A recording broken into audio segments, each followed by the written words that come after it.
বন্ধুরা, আপনারা জাস্ট জানলে অবাক হবেন। মণিরত্নমের কাছে এসআরকের আবার নতুন ফরমায়েশ। তিনি নাকি এবার প্লেনের উপর উঠে ছাইয়া ছাইয়া নাচতে চান। মনে পড়ছে আসলে 1998 সালে মণিরত্নমের পরিচালনায় দিল সে ছবিটির কথা কজনের মনে আছে? সেখানে আপনারা দেখেছিলেন যে ট্রেনের উপর শাহরুখ খান কিভাবে ছাইয়া ছাইয়া নেচেছিলেন।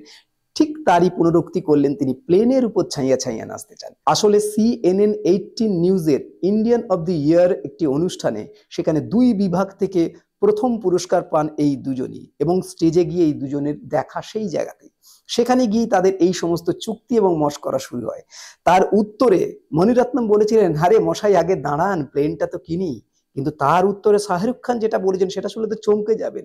তিনি বললেন যে একের পর এক আমার ছবি যেভাবে হিট হচ্ছে, আর কদিনের মধ্যেই আমি dash dash dash dash dash, please fill in the gaps.